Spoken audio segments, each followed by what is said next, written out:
ang pinakahuli, kahuli-hulihang laban ngayong gabi. Eto na yun, boss. Bawal na mag-game 8. Nasa 80% na kasi yung battery. Ay, score pala yan. Kala ko battery eh. Malapit nang mag-full charge yung score. Ay, eto na. Sinong makaka-full charge? O meron bang charger na pabaliktad at pabawas? Ako kasi ganun dati yung charger ko eh.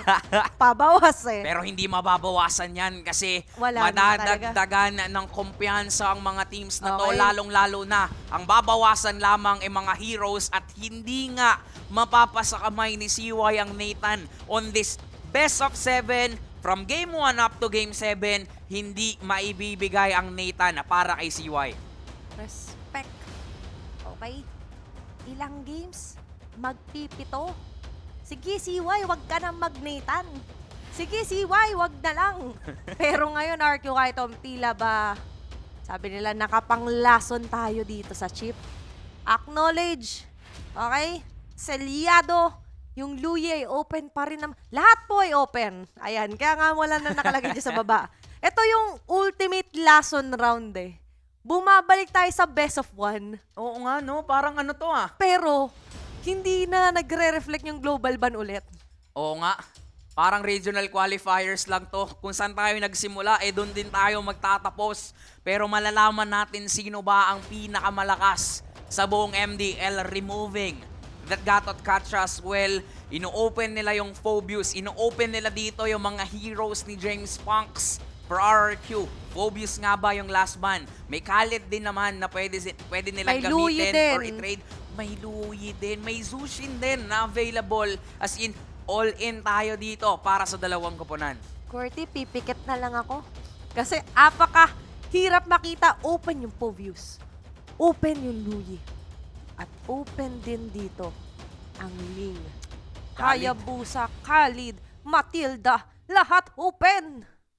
First pick, Phobius para sa Lazy Esports. Ganito din ang kanilang first pick nung game number 1. At ang Chip, ang pinaka-band na hero para dito sa buong MDL regular, di na nga lang pala regular season, sa buong MDL run, 160 times na mababan ang isang Chip. For RRQ, first and second pick para sa kanila dito. May Matilda, may Khalid, Hayabusa, Ang dami Ling, pa. Harit. Ang dami lahat. Di naman lahat kasi may 6 na tanggal pero Hayabusa ang pipiliin nila. At feeling ko hindi na muna din Khalid. Mamaya na yung Khalid. Mamaya na. Okay, kailangan muna natin maghanda. Parang Kahit hari. tayo. Oh, Hindi wow. lang yung mga teams ang naghahanda sa ngayon. Kasi nararamdaman ko na yung Luyi ay nakikita kong hindi pa rin natatanggal. At medyo gumagalaw pa rin ng lupa. Posible pa rin makita. Para dito sa Lazy Esports, may option silang partneran ng Matilda yung Phobius na to. Pero igagrab nga ba yan?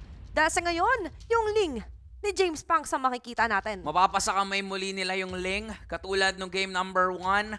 Pero sa RRQ ganun din naman, Hayabusa, Vexana yung pinili nila pero hindi nila masasamahan to ng isang Hylos kasi nakaban ngayon. And Luyi, mukhang babalik Luyi, nga tayo sa sabi pattern sa'yo. sa game number 1. Phobius, Luyi, and Ling ang pipilian ng Lazy. Samantalang sa RRQ, nandiyan ang Haya, Vexana. Third pick, hindi ako magtataka kung kuha din sila dito ng isang makunat which is Khalid is a good option para sa kanila ngayon. At ngayon, makikita rin naman natin for RQ Kaito yung reaction. Wow! Okay, Glue. somewhat of a special ang magiging flavor dito ng RQ Kaito. Nandito na naman kung saan tayo nagsimula sa Chikiting Patrol. Nagbabalik sa Grand Finals. Mga glulets. Mga ferdlets. Kasi mga alaga naman ni Oo Ferds nga yung naman. makikita natin. At yung pag Shumperds na naman makikita natin para dito. Pero for RRQ and Lazy Bans, ano ang mga tatanggalin? Lilimitahan ba nila yung mga hero ng kanilang gold laners? Lalong-lalo na for RRQ, sila naman yung mag-first pick. Pero Khalid ay tatanggalin kasi nga naman, ginamit na rin naman ni KK that to 1-1 will be removed. Ang naging MVP sa game number 1 Jesus. na 1-1, ang nagpawana para sa RRQ ay tatanggalin at Harit is open pero parang binibait out yata nila for that Harit. Napakadami pang posible na makita dito. At marami rin ako nakikita na nagpe-predict sa ating comment section. Sino nga ba magiging finals MVP? Pero para malaman yan, syempre, kailangan muna nilang manalo. At ngayon, isa sa recipe to success ay matutunan mo yung mga lessons along the way. Sa bawat laban nito, napakarami nating nakita na pwede mag-reflect, magamit nila ulit, at paano ba nila i-incorporate yung ganong klaseng learnings. Kasi ako, natuto ako dito sa Louie kanina. Ang dami nating natutunan. Natuto ang Lazy Sports. Ayun. Sinalubong eh. Natuto din dito ang RRQ sa mga mala-impactong implosions na At meron kay Keke Gusto ko lang i-shoutout sila Umi at Wolf. Gusto nila yung Aldous lumabas. Gusto rin namin yan, kaso Pero, nag-reset na eh. Nagkaroon sila ng pagkakataon na mag-reset. Gusto nila sa mid lane yung Aldous. Aldous na lang kaya. The best analyst in the world. Shout out sa inyo at sa iba pang mga casters from MPL Oo. na nanonood. Sila ngayon ang dumadayo sa atin. From MDL tuloy. Shout out din kasi kay Joshi. Nanonood din naman si Joshi sa atin ngayon. At Shoutout din kay Odin. kay Odin, di Na ba? nagsusulat ngayon ng script. Nakailang revise din siya. Shoutout din sa buong prod natin. Ayan, kay La Chico, kay La Wilbert, na nagpo-post na nga. Napapauwi pa eh. Napapauwi sila! Shoutout din kay La Sent. Shoutout kay La CJ. Shoutout natin si Mido. Sa lahat ng bumubuo ng MDL, sa mga teams na nanonood, Woo! sa mga players na nanonood ngayon. Lahat ng teams na sumali, nakiisa, sumama sa ating lakbay sa unang hakbang at ngayon sa huling hakbang ng ating mga teams. Ito na ang kanilang final form. Oo nga no, mula pa sa mga sumali nung regional qualifiers. Shout Lahat ng nanonood ngayon, even the Indonesian fans or the fans from all around the world, sabay-sabay po nating tunghayan ang pinakahuling game para dito sa Grand Finals. Bruno ang kinuha ng RRQ at sa Lazy naman, nandyan ang Harit ni Shizu. Final hero. Ano nga papa sa kamay for KK that? Nandyan ang Ruby. Okay, lock in na ang mga heroes para sa Lazy Esports. Sa RRQ Kaito naman, tutungo. Anong sagot nila dito? Hero para kay X-Nova na lang ang inaantay natin. At sa pagsigaw nila ng Viva RRQ, ay sabay na nga lang din nating isisigaw ang huling hero na kanilang gagamitin. Diggy! Wow! Para sa pinakahuling laban at laro, makikita na naman natin Ang itlog na kanilang ginamit din naman kanina. Nagkaroon ng reset. Pwede palang ulit gamitin daw. Oh, sige. Inilabas muli ang Diggy Ito ni na. X-Nova. Ito na ang mga pinakahuling heroes. It's all in para sa Lazy Esports at sa defending champs na RRQ Kaito. Wala nang babalikan pa. Wala nang room for errors kasi ito na talaga ang pinakahuli. Dito na natin malalaman kung meron ba tayong back-to-back champion o meron tayong tatanghaling bagong kampyon.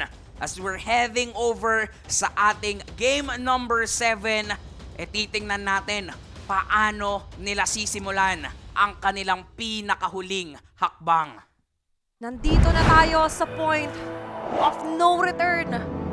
There's no more turning back for the Grand Finals ng MDL Philippines Season 4. Game number 7 of RQ Kaito at Lazy Esports. There's no turning back. Diretso, pasulong ang gagawin. At talagang yung tapang na pinoprovide dito ng Lazy from game number 1 up to game number 7, especially the mid lane duo, KK That and Chovskirt, pinaparamdam talaga nila na kaya nilang i-challenge dito ang defending champs at yung mga rotations ng mga roamers makikita natin dito. Suporta para sa gold lane. Nagma-mic check na to mga to. 1, 2, 3, mic check. Gumagano na yan. Clear ba tayo dito sa may bandang bot? Clear po, Cap. O clear ba kayo dyan sa may bandang mid? Clear din, Cap. Pero para sa ngayon, clear din ang objective ng Lazy at Arcio Kaito. Ngayon, ay nakikita natin ang tagisan ng galing na dalawang world-class jungler. At si James Pang sa makakuha ng first blood doon. Sabay out lang na parang walang nangyari. Hindi na siya naabutan pa ng mga miyembro ng RRQ, and definitely that is gonna be a small pero malaking bagay yun. Kasi pwedeng lumaki ang lead ng Lazy dahil doon. Ito na naman tayo sa ganong klase ng mga panimula. Kahit pa balik-balik ta rin, grabe yung pantayan at labanan talaga dito ng dalawang junglers natin. At ngayon para sa RQ Kaito, syempre hindi pwedeng ito yung maka-apekto sa kanila. Ang haba na nung nilakbay natin.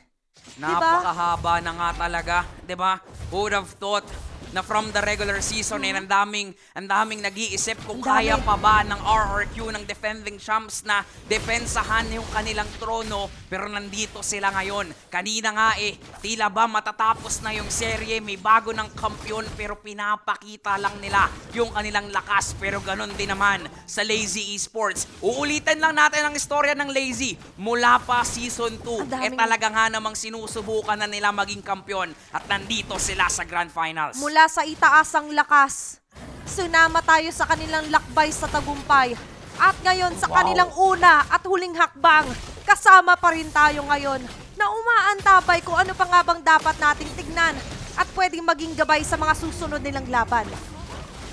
Turtle secured at isang mabilisan para sa RRQ. Wow. Nababawi.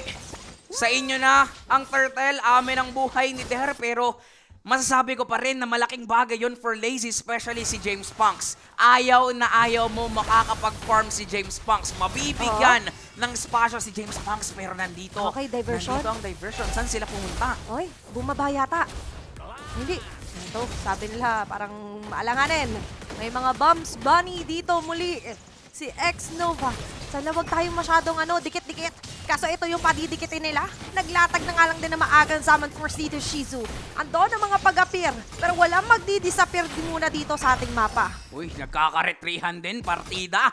Crab lang yun, pero yung pokes na pinapakita dito ng Lazy, tinatry nilang aurahan ang RRQ. Tinatry nilang mabait out yung ultimate ni X-Nova. Kasi kanina nakita na natin kung paano niya paganahin yan. Pero ngayon kasi, itinutulungan naman ni KK that si Shizu. Ambahan sa baba bottom lane. talaga, no? Mainit talaga, boss Walang magbababa ng pride. Dalawang naghahari ngayong season 4 ng MDL ang nagtatapatan. Pero there can only be one. At Isa one lang. lang din ang kill score natin. 1-1 kill score. At sa ngayon ay pantay pa rin naman yung mga nangyayari sa mapa. Kung sa lineup at sa draft kasi, we can definitely say na naging pantay naman ang bigayan dahil naka-global ban tayo. Although nag-reset. At yung Purify pa lang naman dito.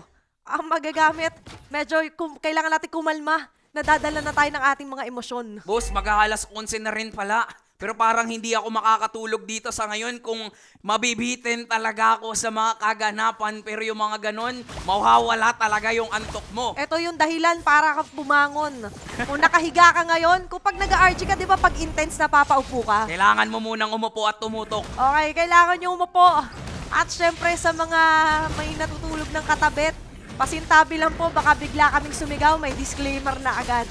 Oo, boss. Kung kami man ang rason ng iyong paggising, baka ito naman ang rason para mamatay si KK. Pero may diversion, ha? Ini-eliminate nila yung mga rason na dinadagdag sa kanila. Yung makukuha ni James Pang sa isa pa, hatak na nga lang dito si Kelvin na mamamatay. Members of RQ Kaito ngayon na nga atras at silang nalugi sa nangyayaring clash na yun. A beautiful retry, a beautiful zone coming in from Lazy. Mahahawakan na naman nila yung control at momentum sa early game. And even, yung bottom lane ay sisimulan na nga nilang basagin. RQ Kaito, tila ba parang wala silang maging sagot sa ginagawang pag-pokes ng Lazy? Sabi kasi ng Lazy, ito kasi talaga yung continuation nung nangyari nung Game 6. Ito pala. Sabi nila na naitago na yun. Sinusulat na namin Sinulat na namin sa pader. Pero kailangan namin burahin yung panghuling numero kasi yung Game 6 pala, hindi pa namin makukuha. Hindi pa pala yun yung katapusan. Hindi pa pala. Pero nga boss, eto na nga lang din para sa Kaito. Gusto naman nila na muling magkampiyon. That they still got it. Maraming mga nagsabi, marami silang mga narinig. Pero nakita rin naman natin yung mga ending poses sila, diba? Sige, magsalita lang kayo.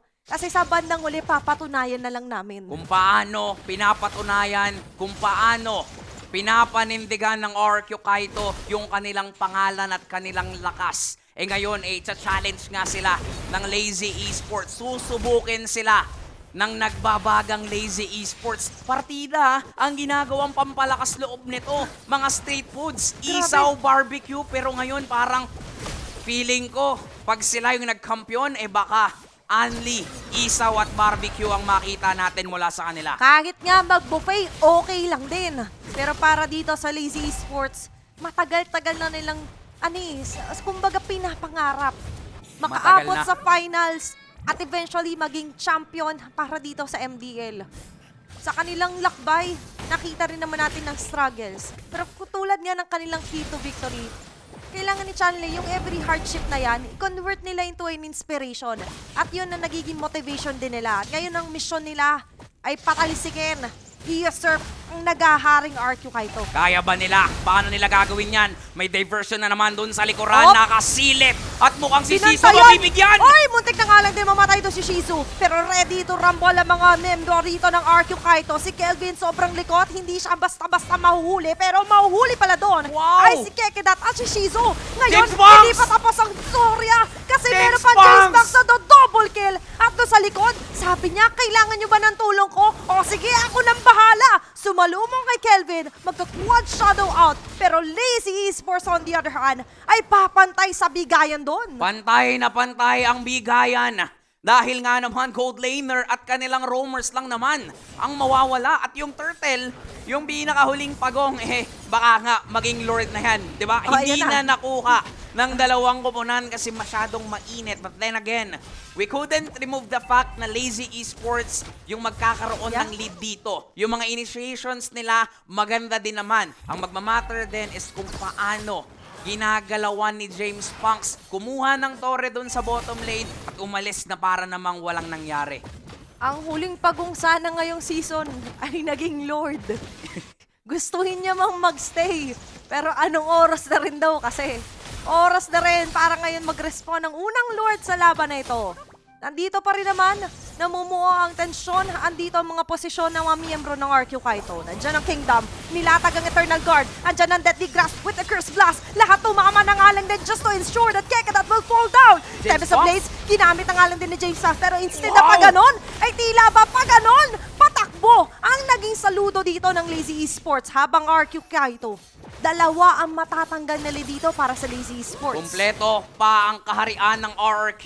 Ang tanong ay lalaban ba ng tatlong natitirang miyembro ng Lazy Esports ang Lord? Sumisilip lang naman si Kapitan. Nandyan si Shizu, nandyan si James Banks at mukhang tatalon pero nabalik lang. Ay, nandito na nga lang din si Shizu na mapapatay si X-Nova. Pero yung Lord ay buhay pa rin naman. CY ay matatanggal sa equation. Buhay ang mga junglers. Sino nga ba makakasecure dito ng taunang Lord? Kaso nga lang, nadamay sila doon sa pagkagat.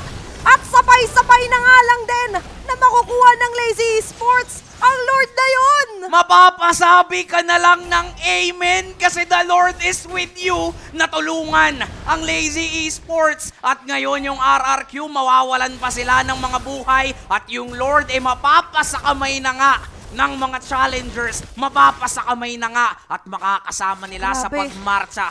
Pwedeng dyan sa ibaba at yung gitna at itaas, pinuflow din ng mga miyembro ng Lazy. Grabe yung hold na meron sila. Linggong-linggo pa naman, Qwerty. At ngayon sa kanila papapabor yung paunang Lord. At ngayon sa pagkuha nila noon, hindi lang isa, kundi dalawa pa ang kanilang mga nakukuha.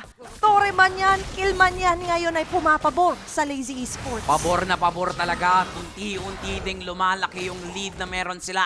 Not just when it comes to the gold, but even when it comes to the control, the confidence, yung aura na naipapakita nila dito kontra sa nagaharing RRQ, tila nga kaya daw nilang angatan. Kaya nga ba? Kaya nga ba? Ito ang disiplina, diskarte pinagsasabay. Lazy Esports ngayon malinis ang nagiging galaw sa mapa. Sobra. Yung Lord matutunaw man, pero nakuha na ng Lazy Esports ang kanilang misyon. Matatanggal pa si Kelvin.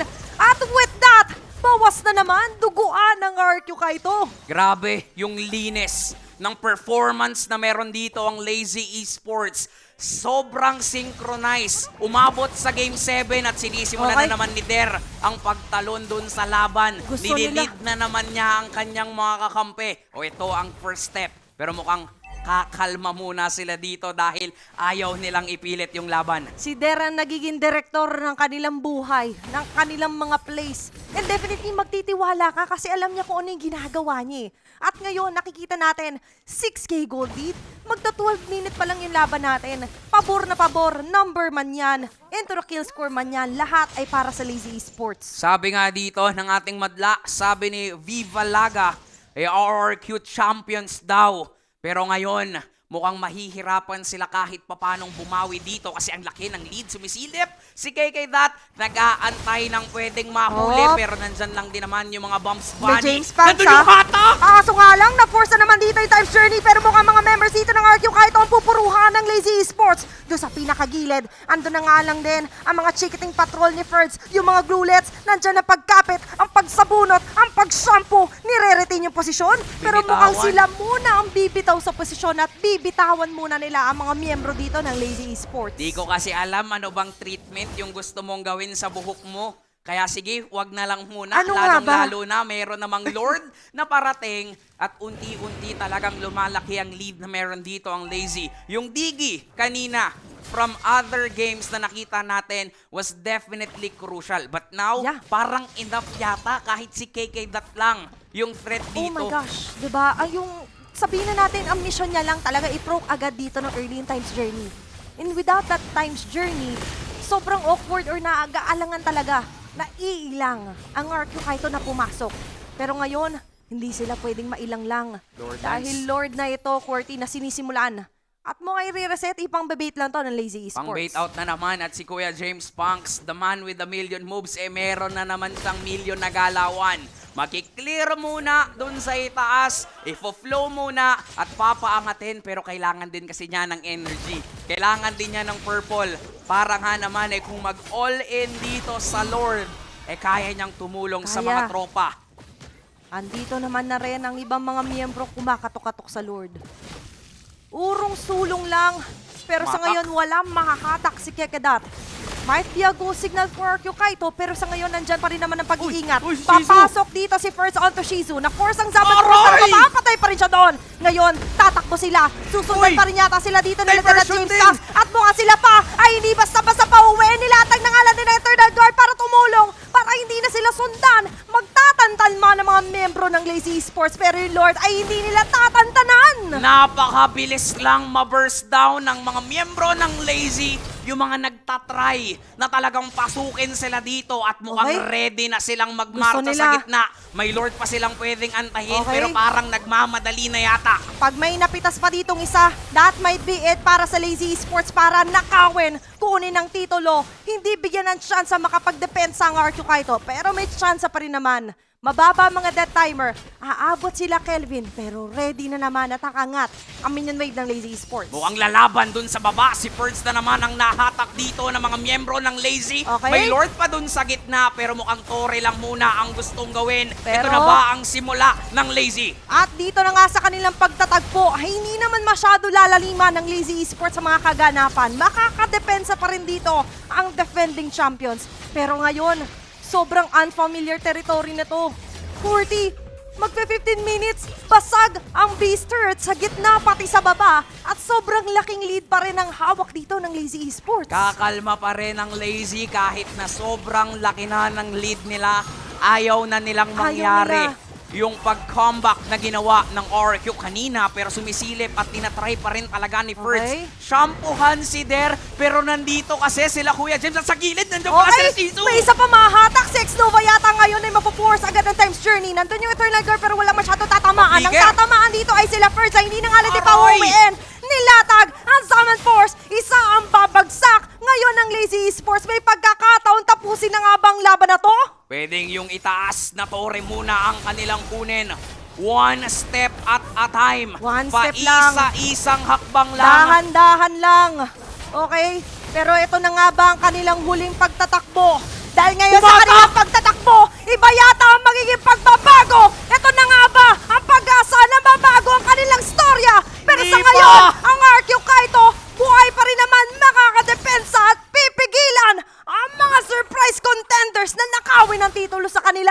Ilang beses nang tinatry, paulit-ulit ng Lazy Esports kunin ang corona, pabagsakin ang kaharian, pero tila Wow. ba isang malaking pader talaga ang kailangan nilang gibain sa laban. At ngayon, ang kaharian ay patuloy na naninindigan. Lazy Esports, pipiliin na muna nilang lumayo, pipiliin muna nilang maging disiplinado. Kasi nga naman, ilang beses na silang sumubok, ilang beses na silang nabigo, pero ngayon, malapit na sa pangarap. Malapit na. Pero ito yung malapit na yun eh. Sa ating instant replay, napansin nyo kahit sila hindi nila gustong masyadong laliman. Alam nilang mabubuhay pa rin naman ang ibang mga miyembro. Pero habang tumatagal ang laban, mas nagugustuhan to ng Lazy Esports. Gustong-gusto nila yan. The more the game is being prolonged, Ang daming pwedeng possibilities. ang dami nga talaga, my Meron lord. silang diversion din. Meron nga Na din. pwede silang rumekta na lang sa base. Isang lingat lang. Isang hindi pag-iingat lamang. Sobrang Mukhang laking zona. risk na to. Pero ito na nga lang din ang risk na itatake dito ng RQ Kaito. Pero mukhang yung risk na yon ay hindi magbubunga na maganda dahil sila nga yata ngayon ang itila babunga na pinipitas Naku, pa naku, isa-isa. Shizu. Pero mukhang si Shizu yata ang unang mapipitas. Sa nangyaring pagkikitang yun. Nakuha ng Lazy ang Lord. Nakapatay naman dito ng isa, ang RRQ Kaito. Ilang segundo mag-i-spawn yung Lord pero 30 seconds pang mawawala. Kalahating minuto, wala si Shizu. Kaya ang RRQ kakatok ng paunti-unti at sasalubungin yung Lord dun sa gitna. Okay. Pero si Nag-cut. James Punks nag-cut.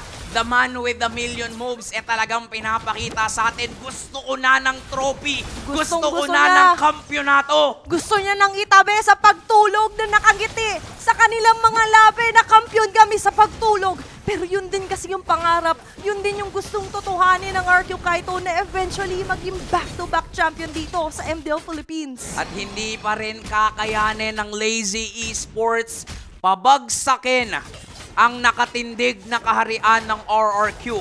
Siguro kung hindi namatay si Shizu, baka iyon na ang katapusan. That might Pero be it. dahil doon sa ginawang pagtitiis, take-off ng RRQ, tuloy pa rin ang kanilang buhay, tuloy sa pagsubok dito kay Ferds. Tuloy lang sila sa pagtunaw. Nilatag agad ng Zaman Force, umalis sa dance floor. May James Punks na nakaabang, pero para sa ngayon, iba muna ang aabangan ng Lazy Esports. Sobrang ingat, sobrang kalkulado. Lahat ng sobra minsan ay nakakasama, pero sa kanila nakakabuti yon, Corty. Kalkuladong kalkulado yung mga sobra na yan. Kasi tignan mo si Kuya James Punks, 9-0-3 para dito sa game Saling. na to. And that is gonna be almost above 90% kill participation kasi isang beses lang siya nawala sa action. Pero for RRQ, depensa pa rin ang kanilang kailangang gawin. Lalong-lalo na ang daming parating na problema, ang daming parating na minions. At ngayon, ay unti-unti na nga lang din nako-constrict, nasasakal ang kingdom. Yung kinasasakupan nilang sobrang laya, sobrang ganda kanina, ay lahat sinasakop din pabalik ng Lazy Esports. Lumiliit man yung gold lead, pero lumiliit din kasi yung hingahan nila ngayon, Corty. Nagkakaroon man sila ng mga konting pagpitik, pero hindi kasi enough yung pitik dito kung ang kalaban mo ay Lazy Esports. Hindi masakit yung Hindi. pitik, hindi napapaaray. Anong kailangan? Sapak kung sapak. Sapak kung sapak pero hindi madaling sapakin Pero- ang mga miyembro ng Lazy dahil ganoon kalaki yung lead na meron sila. Lalong-lalo na magkakaroon pa ng Lord in just 20 seconds. Ito na naman ay problema ng RRQ kasi lamang na lamang ang Lazy. Vision, mobility, check na check para sa Lazy. At the back of RRQ Kaito's head, may threat kasi over and over again na baka mag-teleport, tumapos to bigla eh. Merong mga diversion. May diversion talaga na pwedeng mangyari. May Hindi pwedeng yun what if panggulat. eh. Hindi yun what if. Nakaplano talaga yung maraming options dito ang Lazy Esports. Option A, kumuha ng Lord. Option B, mag-diversion at tapusin yung laban. Option C, hitilin, pabagsakin ang buhay ng RRQ Kaito o kaya naman ay option D, baka all of the above ang sagot. Pero sa RRQ, ang kailangan nila, none of the above kasi kailangan nilang depensahan to, kailangan nilang ipaglaban itong Lord Kailangan na nila nasa harapan nila sa ngayon. Kailangan na nila ngayon ng isang magandang pagsilip, isang magandang catch up. Pero in terms of crowd control, sila talaga yung nakaka-crowd control pabalik dito ng Lazy Esports. Pinuburst yung Lord. Winter Crown agad ang nag-activate dito na first, pero yung Lord ay buhay pa rin naman. Sino nga ba makakuha na to? Mukha si Mingwin pa! Si Mingwin! Ang nakakaagaw nito! Sabay Escapo! Wow! Dahil doon sa pinakagitna! Sa huli Diversion! pagtatagpo! Iba pala ang gusto nila maging takbo! Ito yung Escapo! Ito yung pagmamadali! Tinatapos! At ang Lazy Esports na ngayon ay isa ng kampiyon! Ang unang championship title ng Lazy Esports! What a diversion play para kunin ang kampyonato! Sa paulit-ulit na pagsubok, sila'y nagpatuloy. Wow! Hindi nabigo at ngayon, ang hihiranging kampyon magbigay pugay sa bagong kampyon ng MDL Philippines, Lazy Esports. Ang pagbuo ng pangarap simula sa kanilang paglabas, sa pagtaas ng lakas, at ngayon sa kanilang lakbay sa tagumpay, patungo sa huling hakbang, naselyuhan na ng Lazy Esports ang kauna-unahan nilang championship title dito sa MDL Philippines. And Let's give it up to our new champions! sabay-sabay nating palakpakan ang bagong kampyon ng MDL Philippines. Ilang beses na nilang sinubukan kunin yung kampyonato, yung titulo na yan. At kanina, di ba, nakuha Ganon yung nila Lord, pero tatapusin. ganon nila tinapos yung laban. Wow. Talagang ninakaw nila yung trono dito ng RRQ Kaito. Nakaw na sandali. Yun Ah, grabe. ang nakita nating napakagandang kwento dito ng Congrats! Lazy Esports. Pero that is rightfully theirs eh. So talagang deserve din ng Lazy Esports ang kanilang bagong titulo bilang Grand Champions ng MDL Philippines Season 4. Grabe, ang lakas. Sila ang unang tumuldok sa win streak na meron ang kaharian. Sila din ang tutuldok sa kagustuhang mag-back-to-back champion. At ngayon, again, congratulations. Oh, we could feel the emotions right now para sa Lazy Esports. Sa haba ng kanilang naging lakbay, patungo sa kanilang pangarap, all the sacrifices, all that hardships, in every scrim, every practice, sa bawat pagkatalo, lahat ng yon chinanel nila para maging inspirasyon sa kanilang misyon na maging kampyon dito sa MDL. Para kay Kuya James Punks na ilang beses niya nang sinubukan na maging kampyon. Para kay Kuya Der, kay KK That, kay Chobs Kurt. Walang iba kay Shizu, kay Coach Pakbet, kay Sindel. Lahat. Congratulations sa bumubuo ng Lazy Esports. Isang pagpupugay para sa inyo. At ngayon, tingnan natin. Kasi nga naman, kampyon na kayo. Pero sino nga ba ang naging MVP, ang naging daan para makuha ang titulo? Walang iba. The man with the million moves. 9-0 Grabe. and 3 para sa kanyang link para sa pinakahuling game ng MDL. Check na check!